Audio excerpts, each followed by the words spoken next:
نعم المولى ونعم النصير. أعوذ بالله السميع العليم من الشيطان اللعين الرجيم. بسم الله الرحمن الرحيم.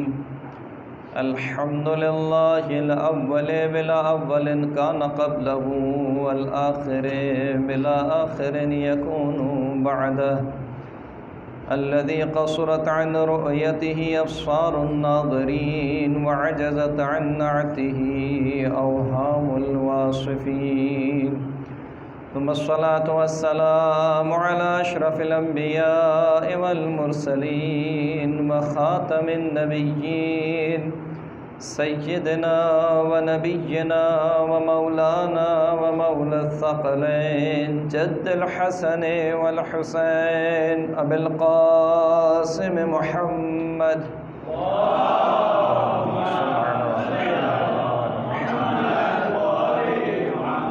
وعلى آله الطيبين الطاهرين المعصومين المنتجبين المنتخبين الميامين الذين أذهب الله عنهم الرجس وطهرهم تطهيرا.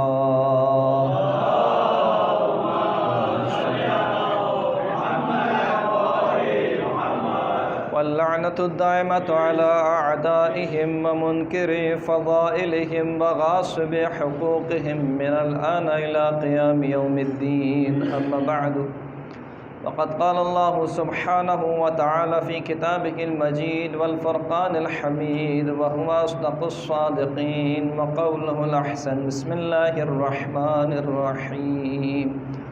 أم يحسدون الناس على ما آتاهم الله من فضله فقد آتينا آل إبراهيم الكتاب والحكمة والنبوة وآتيناهم ملكا عظيما. صلاة پڑھ محمد وآل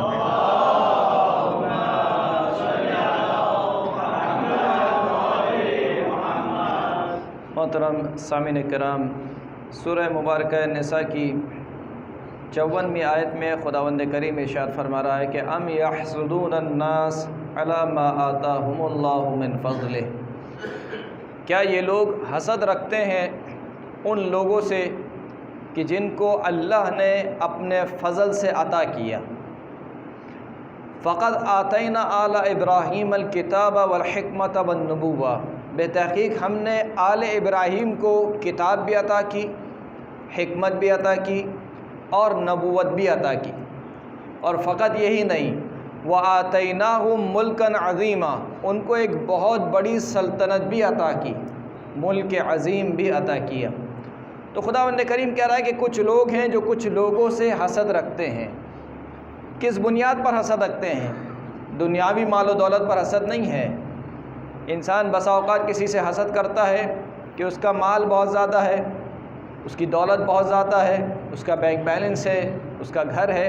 کہا نہیں، یہ لوگ حسد اس چیز پہ نہیں رکھتے، دنیاوی مال و دولت پر حسد نہیں رکھتے. علی ما آتاہم اللہ من فضلہ، جو اللہ نے ان کو فضیلت عطا کی ہے اس فضیلت پر حسد رکھتے ہیں. کیوں؟ کیونکہ بعد والی آیت میں جو خداوند کریم فضیلت کو گنوا رہا ہے وہ دنیاوی مال و دولت نہیں ہے. فقد آتینا آل ابراہیم الکتاب والحکمت والنبوہ، آل ابراہیم کو ہم نے کتاب بھی عطا کی، حکمت بھی عطا کی، نبوت بھی عطا کی. اس کا مال سے کوئی تعلق نہیں ہے، دنیا سے کوئی تعلق نہیں ہے. تو کہا جس طریقے سے آل ابراہیم کو ہم نے یہ ساری فضیلتیں عطا کی، بالکل اسی طریقے سے کچھ لوگوں کو ہم نے فضیلتیں عطا کی، ان فضیلتوں پر کچھ لوگ حسد رکھتے ہیں. وَآتَيْنَاهُمْ مُلْكًا عَظِيمًا، آل ابراہیم کو ہم نے ملک عظیم عطا کیا. اب یہاں پر ملک عظیم سے کیا مراد ہے؟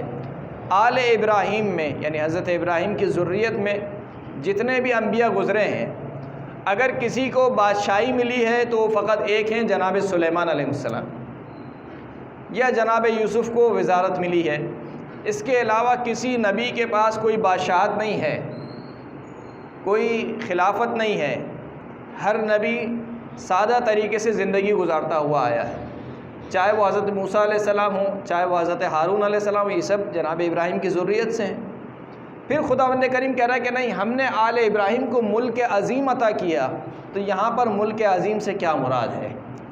اگر یہ 54ویں آیت ہے، 3 آیتیں پیچھے چلے جائیے، اس سے 51ویں آیت میں خداوند کریم ارشاد فرما رہا ہے کہ الم تر الی الذین اوتوا نصیبا من الکتاب یؤمنون بالجبت والطاغوت ویقولون للذین کفروا ہؤلاء اہدی للذین آمنوا سبیلا. اے حبیب، کیا آپ نہیں دیکھتے ان لوگوں کو جن کو ہم نے کتاب کا تھوڑا سا حصہ دیا؟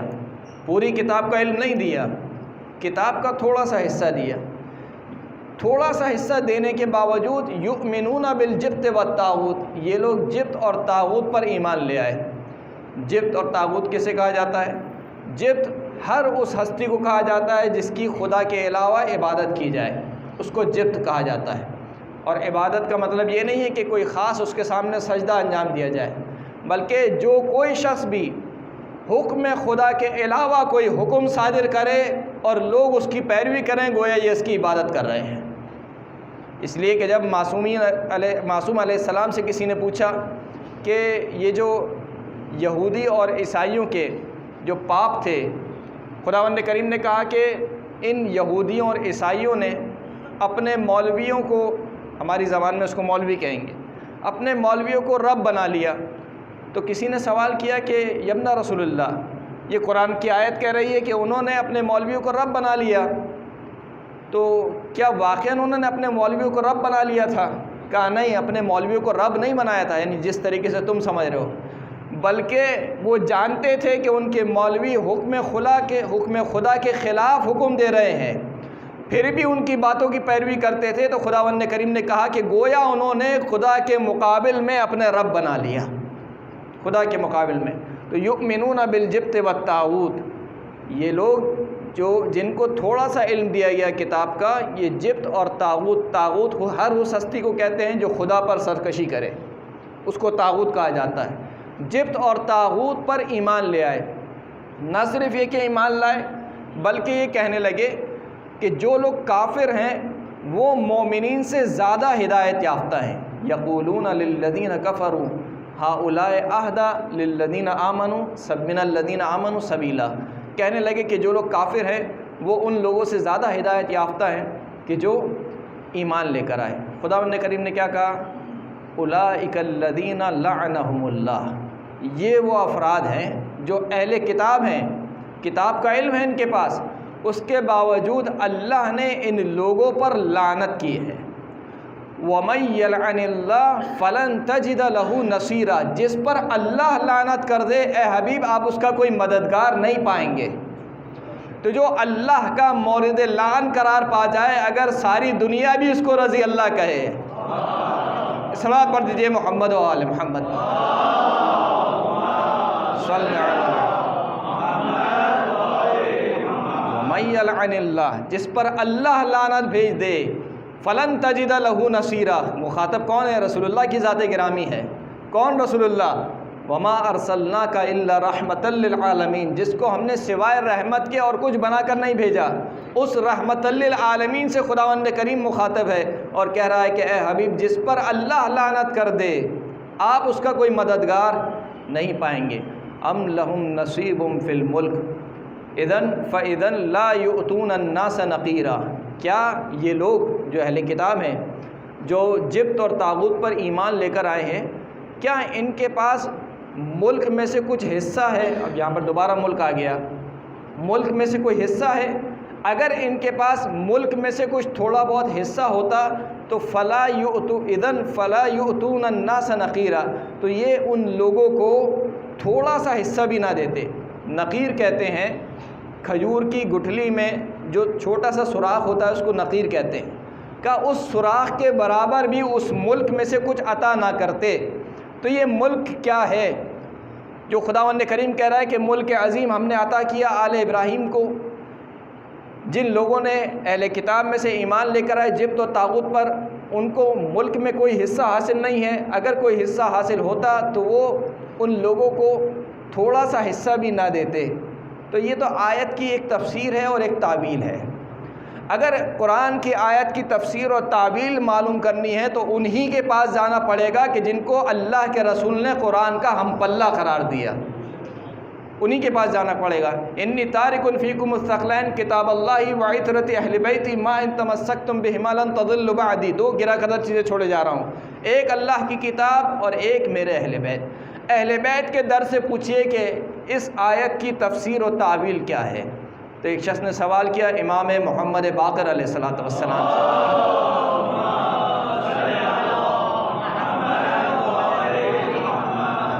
مولا خداوند کریم فرما رہا ہے کہ ام یحسدون الناس، کیا وہ لوگ حسد رکھتے ہیں ان لوگوں سے جن کو اللہ نے اپنے فضل سے عطا کیا؟ امام نے فرمایا کہ نحن المحسودون، ہم وہ لوگ ہیں جن سے حسد کیا گیا، ہم وہ لوگ ہیں جن سے حسد کیا گیا۔ پھر پوچھا کہ مولا یہ جو قرآن مجید میں ارشاد ہوا کہ فقط آتینا آل ابراہیم الکتاب والحکمت والنبوہ، اس سے کیا مراد ہے؟ کہ ای جعل منہم الانبیاء والرسل والائمہ، اللہ نے آل ابراہیم میں انبیاء قرار دیے، رسول قرار دیے اور ائمہ قرار دیے۔ فما بال ہؤلاء اقوام یقرون فی آل ابراہیم و ینکرون فی آل محمد، بس ان لوگوں کو کیا ہوا ہے کہ آل ابراہیم میں تو اقرار کرتے ہیں کہ آل ابراہیم میں نبوت بھی ہے، رسالت بھی ہے، امامت بھی ہے، لیکن آل محمد میں انکار کرتے ہیں کہ نبوت اور رسالت ایک گھر میں جمع نہیں ہو سکتی، کیسے ممکن ہے؟ پھر راوی نے سوال کیا کہ آتیناہم ملکا عظیما، ملک عظیم سے کیا مراد ہے؟ کہ ای جعل منہم ائمۃ، آل ابراہیم میں سے کچھ ائمہ کو قرار دیا۔ من اطاعہم فقد اطاع اللہ، جس نے ان ائمہ کی اطاعت کی اس نے اللہ کی اطاعت کی۔ والملک العظیم الطاعۃ المفترضہ، ملک عظیم سے مراد واجب اطاعت ہے جو اللہ نے لوگوں پر واجب کی ہے۔ یعنی یہاں پر خداوند کریم نے اطاعت کو ملک عظیم سے تعبیر کیا کہ جس کی اطاعت من جانب اللہ ہو گویا اس کو ملک عظیم عطا کر دیا گیا، جس کی اطاعت اللہ کی جیسی اطاعت ہو گویا اس کو ملک عظیم عطا کر دیا گیا۔ اور اسی ملک عظیم کا تذکرہ اسی سورہ نساء کی 53ویں آیت میں ہو رہا ہے کہ ام لہم نصیب فی الملک، کیا ان کا کوئی حصہ ہے ملک میں، یعنی اطاعت میں؟ اگر کوئی حصہ ہوتا تو یہ ان لوگوں کو کھجور کی گٹھلی کے برابر بھی حصہ نہ دیتے۔ آل ابراہیم میں اللہ نے اپنے مناصب کو رکھا، نبوت کو بھی رکھا، رسالت کو بھی رکھا اور امامت کو بھی رکھا۔ ان اللہ اصطفى آدم و نوحا و آل ابراہیم و آل عمران علی العالمین، اللہ نے چن لیا آدم کو، نوح کو، آل ابراہیم کو اور آل عمران کو عالمین پر چن لیا۔ ذریۃ بعضها من بعض، یہ سب ایک دوسرے کی ذریت میں سے تھے۔ تو چن لیا، چننے کے معنی کیا ہیں؟ جب آپ بازار میں جاتے ہیں کوئی چیز خریدنے تو بہت سارے پھلوں میں سے مثال کے طور پر آپ چنتے ہیں جو بہت اچھا پھل ہوتا ہے وہ لے کر آتے ہیں، یا سبزیوں میں سے جو بہت اچھی سبزی ہوتی ہے وہ آپ چن کر لے کر آتے ہیں۔ گویا چننے کا عمل وہاں پر آتا ہے کہ جہاں پر بہت سارے ایک جیسے ہوں، اور وہ جو جس کو آپ انتخاب کرتے ہیں وہ ان جیسا ہو کر بھی ان جیسا نہیں ہوتا، ان سب میں ان جیسا ہو کر بھی ان جیسا نہیں ہوتا، آپ اس کا انتخاب کرتے ہیں۔ اللہ کہہ رہا ہے کہ اللہ نے چن لیا۔ جب آپ انتخاب کرتے ہیں تو آپ کی جو معلومات ہیں وہ محدود ہیں، آپ ظاہر کو دیکھتے ہیں، باطن کو نہیں دیکھتے۔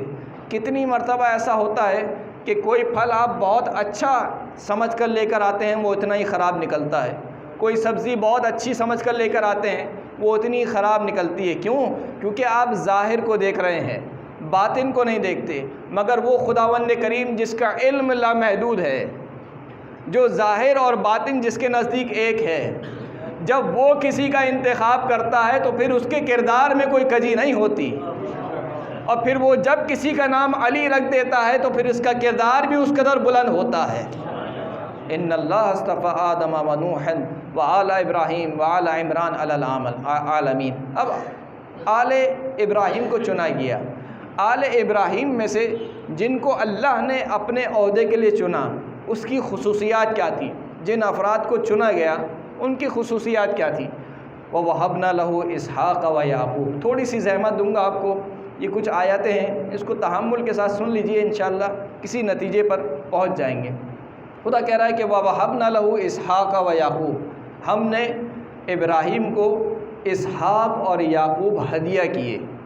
وہبنا کے معنی ہوتے ہیں ہبہ کرنا، تحفے میں دیے۔ جب آپ کسی کو تحفہ دیتے ہیں تو دو باتوں کا خیال رکھتے ہیں، ایک یہ کہ اپنی جیب کو دیکھتے ہیں کہ آپ کی کتنی حیثیت ہے، اور سامنے والے کی شان اور منزلت کو دیکھتے ہیں کہ سامنے والا جس کو آپ تحفہ دے رہے ہیں اس کی شان اور منزلت کیا ہے۔ تو اگر کوئی بہت بڑا شخص ہو تو آپ کی کوشش یہ ہوتی ہے کہ جتنی آپ کی حیثیت ہو اس میں جتنا اچھے سے اچھا تحفہ ہو وہ آپ دے دیں تاکہ سامنے والے کی شان کے منافی نہ ہو۔ تو اب اگر ہدیہ دینے والی ذات خداوند کریم کی ہو جس کے خزانے میں کوئی کمی نہیں ہے، یعنی ایسا خزانہ ہے جو دینے سے کمی نہیں ہوتا، اور لینے والی ذات ابراہیم خلیل اللہ کی ہو، تو پھر جو تحفہ دیا جاتا ہے وہ اسحاق اور یعقوب کی شکل میں دیا جاتا ہے۔ لیکن جب تحفہ دینے والی ذات خداوند کریم کی ہو اور تحفہ لینے والی ذات محمد مصطفیٰ کی ہو تو پھر جو تحفہ دیا جاتا ہے وہ زمین پر نہیں دیا جاتا، محمد کو عرش کی سیر کرائی جاتی ہے، اور جو تحفہ دیا جاتا ہے وہ یعقوب اور اسحاق کی شکل میں نہیں، فاطمہ الزہرا کی شکل میں دیا جاتا ہے۔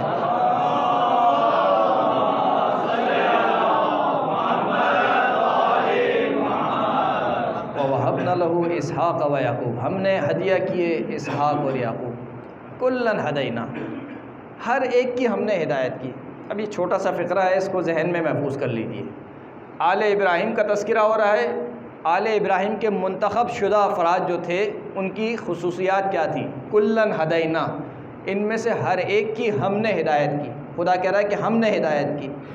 وَنُوحًا ہَدَيْنَاهُ مِن قبل، اور اس سے پہلے ہم نے نوح کی ہدایت کی۔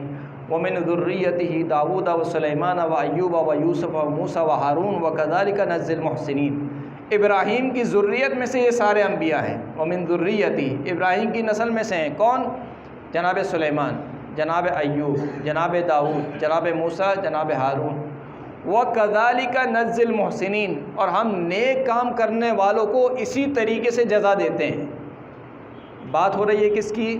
جناب ابراہیم کی ذریت کی۔ خدا کہہ رہا ہے کہ ہم نیک کام کرنے والوں کو اسی طریقے کی جزا دیتے ہیں۔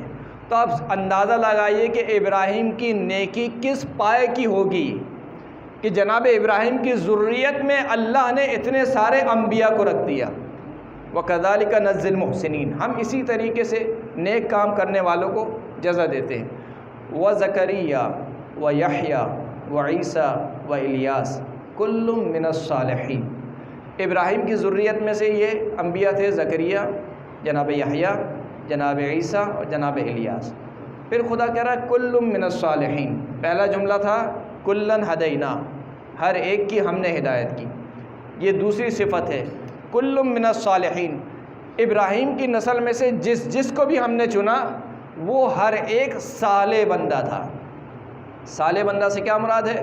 یعنی اس کے کردار میں کوئی کجی نہیں تھی، اس کے کردار میں کوئی کجی نہیں تھی۔ یہی وجہ ہے کہ پورا قرآن اٹھا کے دیکھ لیجئے، مشرکین نے، کفار نے انبیاء کو بہت سے طعنے دیے ہیں۔ مثال کے طور پر کہا کہ جادوگر ہے، کہا کہ مجنون ہے، یا مثال کے طور پر اور بہت سے طعنے دیے، لیکن کسی نبی کے بارے میں یہ نہیں کہا کہ اس کا تو اپنا کردار خراب ہے۔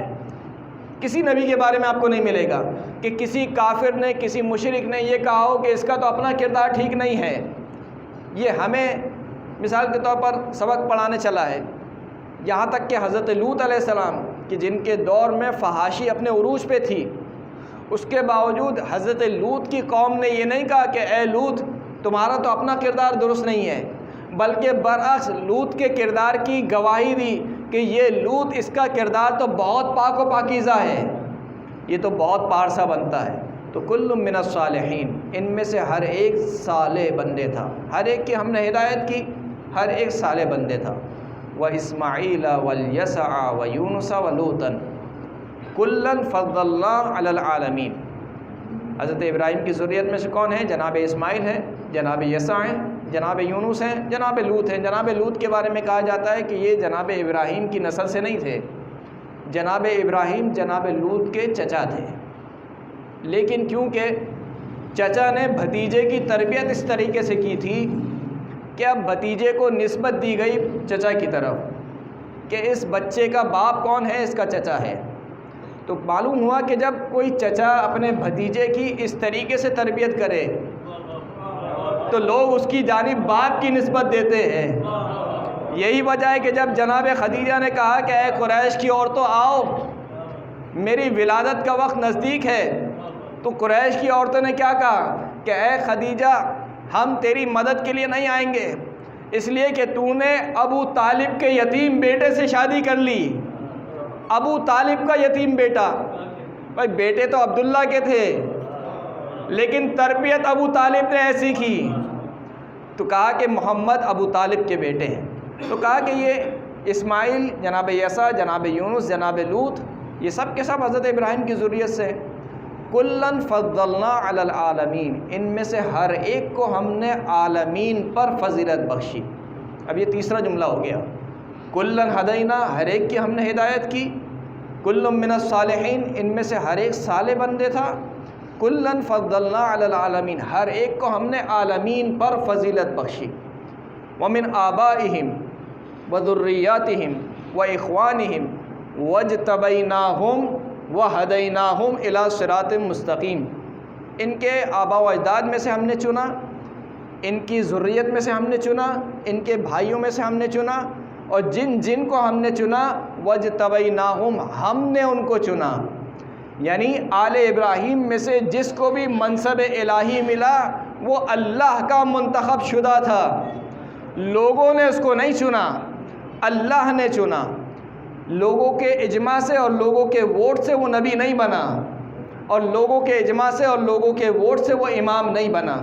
وَاجْتَبَيْنَاهُمْ، ہم نے اس کو چنا، وَهَدَيْنَاهُمْ إِلَىٰ صِرَاطٍ مستقیم، اور ہم نے اس کی ہدایت کی صراط مستقیم کی طرف۔ تو آل ابراہیم میں سے جس کو بھی اللہ نے چنا اس کی ایک خصوصیات تھیں، اللہ نے اس کی ہدایت کی، وہ صالح بندہ تھا، اس کو عالمین پر فضیلت حاصل تھی، وہ اللہ کا چنا ہوا تھا، اور اس کی ہدایت صراط مستقیم کی طرف تھی۔ اب کرتے کرتے جب بات پہنچی جناب ابراہیم کی طرف، اور جناب ابراہیم کو نبوت بھی مل چکی ہے، جناب ابراہیم کو رسالت بھی مل چکی ہے، اب خدا نے ارشاد فرمایا کہ وَإِذِ ابْتَلَىٰ إِبْرَاهِيمَ رَبُّهُ بِكَلِمَاتٍ فَأَتَمَّهُنَّ قَالَ إِنِّي جَاعِلُكَ لِلنَّاسِ إِمَامًا، جب ابراہیم کے رب نے ابراہیم کا امتحان لیا، ابراہیم کامیاب ہو گئے، تو اللہ نے کہا کہ اے ابراہیم میں نے تجھے لوگوں کا امام بنا رہا ہوں، انی جاعلک للناس اماما، لوگوں کا امام بنا رہا ہوں۔ بالکل وہی لحن ہے جو جناب آدم کے وقت تھا، انی جاعل فی الارض خلیفہ، میں زمین پر خلیفہ بنانے والا ہوں۔ یہاں پر خداوند کریم نے کہا کہ انی جاعلک للناس اماما، میں تجھے لوگوں کا امام بنا رہا ہوں۔ اب ذرا مسلمانوں سے پوچھئے کہ یہاں پر امام سے کیا مراد ہے، جائیے تفسیر اٹھا کے دیکھیے، اہل سنت کی جتنی تفاسیر ہیں ساری کی ساری تفاسیر اٹھا کے دیکھیے۔ کچھ نے کہا کہ یہاں پر امام سے مراد یعنی نبی ہے، یعنی اے ابراہیم میں تجھے لوگوں کا نبی بنا رہا ہوں۔ کچھ نے کہا کہ یہاں پر امام سے مراد کیا ہے، اے یقتدی بہ، جس کی اقتدا کی جائے، جس کی پیروی کی جائے۔ اب اگر مسلمانوں سے پوچھا جائے کہ یہ جو آیت ہے یہ ابراہیم کی زندگی کے کون سے حصے میں نازل ہوئی ہے، سب نے کہا کہ یہ حضرت ابراہیم کی زندگی کے آخری حصے میں نازل ہوئی ہے۔ کیوں آخری حصے میں؟ خداوند کریم کہہ رہا ہے کہ ہم نے امتحان لیے، یعنی سارے امتحان ہو چکے ہیں، اسماعیل کو ذبح کر چکے ہیں، اور جناب اسماعیل حضرت ابراہیم کو کب ملے ہیں؟ بڑھاپے میں ملے ہیں۔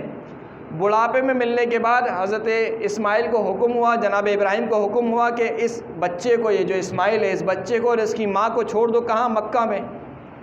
وہ مکہ میں چھوڑ کے بھی آ گئے، یہاں تک کہ ابراہیم جوان ہو گئے، اور جناب اسماعیل جوان ہو گئے۔ جب جوانی کو پہنچ گئے اس وقت اللہ نے حکم دیا کہ اے ابراہیم اسماعیل کو ذبح کرو، اور پھر حضرت ابراہیم آنکھوں پر پٹی ہے، اسماعیل کی آنکھوں پر بھی پٹی ہے، اسماعیل کے ہاتھ بھی بندھے ہوئے ہیں، اور چھری چلا رہے ہیں، اور چھری چل گئی ہے، اور ابھی تک ابراہیم یہی سمجھ رہے ہیں کہ چھری جس پر چلی ہے وہ میرا بیٹا اسماعیل ہے۔ یہ تو خدا نے آ کر خبر دی، یا ابراہیم قد صدقت الرؤیا، تو نے ہمارے خواب کو سچا کر دکھایا۔ تو یہ سارے امتحان ہو چکے ہیں یعنی آخری عمر میں۔ اس کا مطلب یہ ہے کہ یہ آیت اس وقت نازل ہو رہی ہے، یہ وحی اس وقت نازل ہو رہی ہے حضرت ابراہیم پر کہ جب ابراہیم نبی بھی ہے اور ابراہیم رسول بھی ہے۔ اب اس کے بعد کہا جا رہا ہے کہ ابراہیم جب سارے امتحان میں کامیاب ہو گئے تو اب تمہیں ایک نیا عہدہ دیا جا رہا ہے۔ وہ نیا عہدہ کیا ہے؟ اگر وہی نبوت ہے تو ابراہیم تو پہلے سے نبی ہیں، اگر وہی رسالت ہے تو ابراہیم پہلے سے رسول ہے۔ تو یہ کون سا ایک نیا عہدہ ہے جو خداوند کریم کہہ رہا ہے؟ اور پھر ابراہیم بھی سمجھ رہے ہیں کہ اب جو ریوارڈ مل رہا ہے وہ پہلے والے ریوارڈ جیسا نہیں ہے، لہذا کہا وَمِن ذُرِّيَّتِي، فوراً سے کہا خدایا میری ذریت میں بھی رکھ دے۔ یہ جو انداز ہے ابراہیم کا، اس کو ذرا محسوس کیجئے۔ نبوت کے لیے ابراہیم نے دعا ضرور کی ہے، ربنا وابعث فیہم رسولا من انفسہم یا رسولا منہم یتلو علیہم آیاتک ویزکیہم ویعلمہم الکتاب والحکمہ۔ خداوند کریم جب خانہ کعبہ کو تعمیر کر چکے حضرت اسماعیل اور حضرت ابراہیم، تو حضرت ابراہیم نے دعا کی خدایا ان میں ایک رسول بھیج دے جو انہی کے جیسا ہو اور جو تیری آیات کی تلاوت کرے، تزکیہ نفس کرے، کتاب و حکمت کی تعلیم دے۔ لیکن وہاں پر دعا ہے، وہ بھی کب دعا ہے؟ اس موقع پر نہیں ہے جب نبوت ملی ہے، نبوت تو مل چکی ہے حضرت ابراہیم کو۔ نبوت ملنے کے کئی عرصے بعد جب حضرت ابراہیم اور حضرت اسماعیل خانہ کعبہ کو تعمیر کر چکے، اس وقت نبوت کے لیے دعا کر رہے ہیں اپنی ذریت کے لیے کہ خدایا میری ذریت میں ایک نبی کو رکھ دے۔ اور دعا کا انداز بھی کیا ہے؟ ربنا وابعث فیہم رسولا۔ ایک جب چھوٹا بچہ ہوتا ہے، جب وہ اپنے والدین سے کوئی چیز مانگتا ہے تو اس کے دو طریقے ہوتے ہیں۔ جب کوئی پسندیدہ چیز ہوتی ہے تو بچہ آتا ہے، پہلے اپنے والدین کا مثال کے طور پر بوسہ لیتا ہے یا کچھ باتیں کرتا ہے میٹھی میٹھی، اور پھر اس کے بعد اپنا مدعا رکھتا ہے کہ بابا مجھے فلاں چیز چاہیے، ماما مجھے فلاں چیز چاہیے۔ لیکن جب کوئی ایسی چیز ہو کہ جس کو دیکھ کر بچہ رہ نہ پائے، مضطرب ہو جائے، تو اب انداز بدل جاتا ہے۔ اب کیا کرتا ہے بچہ؟ اب بچہ مضطرب ہو کر اوپر نیچے ہوتا ہے، والدین کے کپڑے جھنجھوڑتا ہے اور زبان سے کچھ نہیں کہتا، صرف اس چیز کی طرف اشارہ کرتا ہے کہ وہ چیز چاہیے۔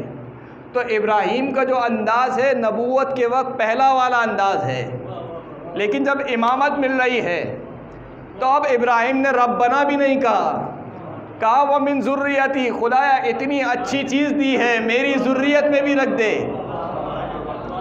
اب ابراہیم نے ربنا کا مقدمہ بھی نہیں باندھا کہ اے پروردگار، کہا نہیں وَمِن ذُرِّيَّتِي۔ اور جب ابراہیم نے کوئی تکلف نہیں کیا تو خدا نے بھی بے تکلف ہو کر جواب دیا، لا ینال عہد الظالمین، ابراہیم امامت رہے گی تمہاری ذریت میں مگر ظالم کو یہ عہدہ نہیں ملے گا۔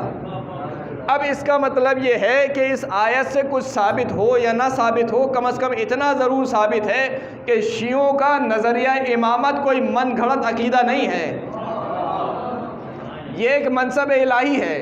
جس طریقے سے نبوت منصب الہی ہے، رسالت منصب الہی ہے، امامت منصب الہی ہے، جس کو اللہ نے ابراہیم کی ذریت میں رکھا۔ اور نبوت اور رسالت کے لیے تو کہہ دیا کہ نبوت اور رسالت ختم ہو گئی، سرکار ختمی مرتبت پر نبوت بھی ختم ہو گئی، رسالت بھی ختم ہو گئی۔ لیکن کہیں ملتا ہے کہ امامت کسی پر ختم ہوئی ہو، اس کا مطلب یہ ہے کہ تا روز قیامت جب تک انسان آتے رہیں گے اس وقت تک ابراہیم کی ذریت سے کوئی نہ کوئی ایک امام ضرور رہے گا۔ وَمِن ذُرِّيَّتِي، ہم نے ائمہ قرار دیے، کہا ابراہیم امامت ملے گی مگر ظالموں تک نہیں پہنچے گی، اور پھر اللہ نے ابراہیم کی ذریت میں امامت کو رکھا۔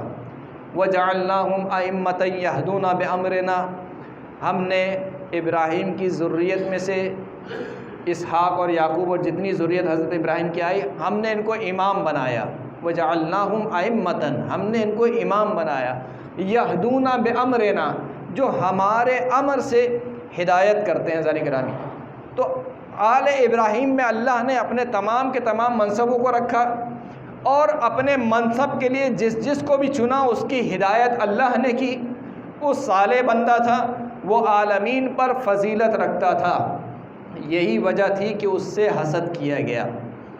آل ابراہیم میں سے جس کو بھی عہدہ ملا اس سے حسد کیا گیا، چاہے وہ انبیاء میں سے ہوں چاہے وہ اماموں میں سے ہوں، یہاں تک کہ جب بات پہنچی سرکار ختمی مرتبت پر، اور سرکار ختمی مرتبت کے بعد جب فیصلہ یہ ہونا تھا کہ خلافت کس کا حق ہے، تو قریش نے حسد کیا علی ابن ابی طالب سے اور کہا کہ ہم خلافت اور نبوت کو ایک گھر میں جمع نہیں ہونے دیں گے، لہٰذا حسد کیا گیا کہ کیسے ممکن ہے کہ بنی ہاشم میں ہی خلافت بھی رہے، بنی ہاشم میں ہی نبوت بھی رہے، اور یہ حسد بڑھتا گیا، اس حد تک بڑھتا گیا کہ کربلا برپا ہوئی۔ اور کربلا میں جو ایک جواب دیا گیا حسین ابن علی کو، ان جوابوں میں سے ایک جواب کیا تھا؟ جب سید الشہداء نے کہا کہ کیوں میرے قتل کے در پہ ہو، کیا میں نے کسی کا حق مارا ہے، کیا کسی کو ناحق قتل کیا ہے؟ تو جواب دینے والے جواب دیتے تھے بغضا لابیک، حسین تیرا مسئلہ نہیں ہے، تیرے باپ سے بغض ہے، علی ابن ابی طالب سے کینہ ہے، لہٰذا یہ کربلا برپا ہو رہی ہے۔ اور آج شب 28 رجب المرجب، جو کہ آغاز ہے کربلا کا، کہ جہاں پر حسین مدینہ میں اپنی کل کائنات کو لے کر نکل رہے ہیں، کیسے کیسے جواہر تھے حسین کی آغوش میں، علی اصغر جیسے جوہر کو لے کر نکل رہے ہیں، اکبر جیسے جوان کو لے کر نکل رہے ہیں، عباس جیسے بھائی کو لے کر نکل رہے ہیں۔ ارے یہ تو مرد ہیں، زینب جیسی بہن کو لے کر نکل رہے ہیں، ام کلثوم جیسی بہن کو لے کر نکل رہے ہیں، سکینہ جیسی بیٹی کو لے کر نکل رہے ہیں۔ حسین کی کل کائنات یہی ہے۔ 28 رجب کو حسین نکل رہے ہیں، قاصد آتا ہے کہتا ہے کہ ولید نے دربار میں بلایا ہے۔ امام بنی ہاشم کے نوجوانوں کے ساتھ ایک مرتبہ دربار میں پہنچتے ہیں، اور دربار کے دروازے پر پہنچ کر بنی ہاشم کے نوجوانوں سے کہتے ہیں کہ یہیں پر ٹھہرے رہو، میں دربار میں جا رہا ہوں، جیسے ہی میری آواز بلند ہو تم تلواروں کو نیام سے نکال کر دربار میں آ جانا۔ یہ کہہ کر امام حسین چلے ہیں، دربار کے اندر داخل ہوئے ہیں، ولید نے پیشکش کی ہے بیعت کی۔ امام نے کہا کہ ابھی رات کا وقت ہے، صبح کا سورج چڑھنے دو، پھر دیکھیں گے کیا معاملہ ہے۔ یہ کہہ کر امام جانے لگے، لیکن جانے سے پہلے امام نے اپنا تعارف بھی کرایا کہ دیکھو جس یزید کی تو بیعت مانگ رہا ہے وہ کون ہے، اور جس سے تو بیعت مانگ رہا ہے وہ کون ہے۔ یزید کون ہے؟ فاسق شارب الخمر، فاسق و فاجر آدمی ہے، شارب الخمر، شراب پینے والا آدمی ہے، اپنی محرموں کے ساتھ زنا کرنے والا آدمی ہے۔ ایسے شخص کے لیے تو بیعت مانگ رہا ہے، کس شخص سے؟ حسین ابن علی سے۔ کون ہے حسین ابن علی؟ انا من اہل بیت النبوہ وموضع الرسالہ ومختلف الملائکہ۔ کون ہے حسین ابن علی؟ حسین ابن علی جو اہل بیت نبوت ہے، جو رسالت کی جائے گاہ ہے، جو فرشتوں کے آمد و رفع کی جگہ ہے۔ کیسے ممکن ہے کہ حسین جو اس قدر فضیلتوں کا مالک ہے وہ یزید جیسے پلید کی بیعت کر لے؟ ممکن نہیں ہے۔ یہ کہہ کر امام پلٹ رہے تھے کہ اتنے میں مروان نے کہا کہ اے ولید، حسین کو جانے نہ دے، یا حسین سے بیعت لے لے یا حسین کا سر قلم کر دے۔ اتنا سننا تھا کہ ایک مرتبہ فاطمہ کے لال کو جلا لایا اور کہا یبن الزرقاء، اے نیلی آنکھ والی کے بیٹے، کیا تو مجھے قتل کرے گا یا یہ ولید مجھے قتل کرے گا؟ اس آواز کا بلند ہونا تھا کہ ایک مرتبہ دربار میں بنی ہاشم کے نوجوان داخل ہوئے، اور روایت کہتی ہے کہ پہلے جو شخص دربار میں داخل ہوئے یا وہ عباس تھا یا وہ علی اکبر تھے۔ حسین کا جوان بیٹا علی اکبر یا حسین کا بھائی عباس؟ میں کہوں گا مولا یہ 28 رجب ہے، جب کربلا برپا ہوگی اور حسین صدا بلند کرے گا حل من ناصر ینصرنا حل من مغیث یغیثنا۔ ایک مرتبہ دریا کے کنارے عباس کا لاشا تڑپ جائے گا، علی اکبر کا لاشا تڑپ اٹھے گا کہ ہائے میرا بابا مدد کو پکارے، اور جوان بیٹا بوڑھے باپ کی مدد نہ کر سکے۔ اجرکم علی اللہ، اجرکم علی اللہ۔ یہ کہہ کر ایک مرتبہ حسین گھر پر تشریف لاتے ہیں، رات کے پہر میں نانا کی قبر پر جاتے ہیں، اور روایت کہتی ہے کہ پوری رات حسین نانا کی قبر پر سرگوشی میں مگن ہے۔ اب نانا اور نواسے میں کیا بات ہوئی یہ تو اللہ ہی بہتر جانتا ہے، لیکن شاید حسین نے کہا ہو نانا یہ مدینہ اب آپ کے نواسے کے رہنے کے قابل نہیں رہا۔ شاید حسین نے کہا ہو کہ نانا یہ وہی مدینہ ہے نا کہ جس کی گلیوں میں آپ میرے لیے ناکہ بنتے تھے، نانا یہ وہی مدینہ ہے نا کہ جس کی گلیوں میں آپ ہمیں پھرایا کرتے تھے۔ نانا آپ کو معلوم ہے آپ کے جانے کے بعد اس مدینے میں کیا ہوا؟ میری ماں پر جلتا ہوا دروازہ گرایا گیا۔ نانا آپ کو معلوم ہے آپ کے جانے کے بعد اس مدینے میں کیا ہوا؟ میرے بابا کے گلے میں رسی ڈالی گئی۔ نانا آپ کو معلوم ہے آپ کے جانے کے بعد اس مدینے میں کیا ہوا؟ میرے بھائی حسن کے جنازے پر تیروں کی بارش کی گئی، اور اب نوبت یہاں تک آ گئی کہ یہ مدینہ میرے رہنے کے قابل نہ رہا۔ یہ کہہ کر ایک مرتبہ حسین اپنی ماں کی قبر پر آئے، ایک مرتبہ ماں کی قبر پر لپٹ کر رونے لگے، روتے روتے خوب سرگوشیاں کی، اور نہ جانے کیا کیا کہا ہوگا، لیکن ایک بات یہ بھی کہی ہوگی کہ اماں آپ نے مجھے چکیاں پیس پیس کر پالا ہے، ارے آپ کو میرا رونا برداشت نہیں ہوتا تھا، آپ کا بیٹا مدینہ چھوڑ کر جا رہا ہے، عجب نہیں قبر فاطمہ سے جواب آئے اے حسین ارے تو اکیلا مدینے سے نہیں جا رہا، تیری ماں تیرے ساتھ ساتھ جائے گی، ارے جب شمر تیرے سینے پہ سوار ہوگا زینب 70 قدم کے فاصلے پہ ہوگی، مگر میں تیرے سرانے کھڑی ہوں۔ اجرکم علی اللہ، اجرکم علی اللہ۔ ایک مرتبہ حسین دولت قدے پر تشریف لائے، اپنی سیدانیوں کو جمع کیا اور کہنے لگے کہ سفر کے لیے تیاری کی جائے۔ ساری سیدانیاں جمع ہو گئیں، ایک مرتبہ سفر کے لیے آمادگی کی گئی۔ ارے ان سیدانیوں میں حسین کی ایک بیٹی فاطمہ صغرا بھی تھی۔ جب دیکھا سب کے سب سفر پر جا رہے ہیں، ارے کیسے ممکن ہے کہ بابا مجھے سفر پہ اکیلا چھوڑ دے، لیکن حسین نے کہا بیٹی تیرا نام فاطمہ ہے، ارے میں نہیں چاہتا تیرے پشتے گردن رسی باندھی جائے، میں نہیں چاہتا تجھے کوفہ اور شام کے بازاروں میں پھرایا جائے۔ اجرکم علی اللہ، اجرکم علی اللہ۔ بیویوں کو تیار کیا گیا، تیار کرنے کے بعد ایک مرتبہ راوی کہتا ہے حجرے سے ایک بیوی نکلتی تھی، اس کے ساتھ ایک نوجوان نکلتا تھا۔ میں نے پوچھا یہ بیوی کون ہے، یہ نوجوان کون ہے؟ کہا یہ بیوی حسن کی بیوہ ہے، یہ نوجوان حسن کا یتیم بیٹا قاسم ہے۔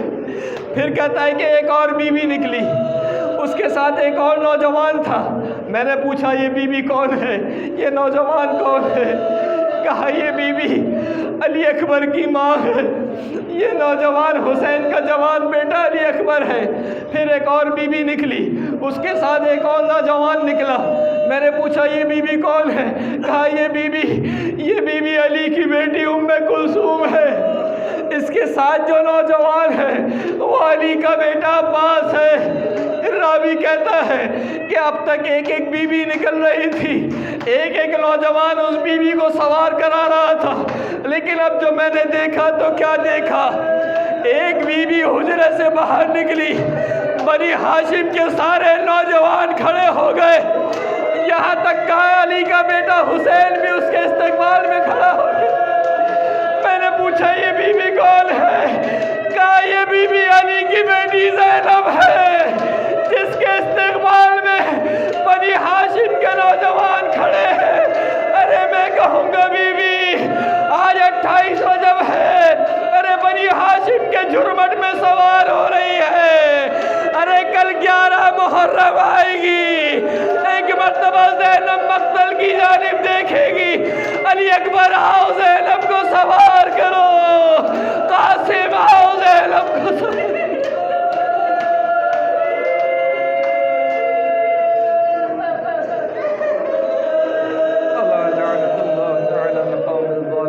وسيعلم الذين ظلموا أي منقلب ينقلبون. ماتم حسین.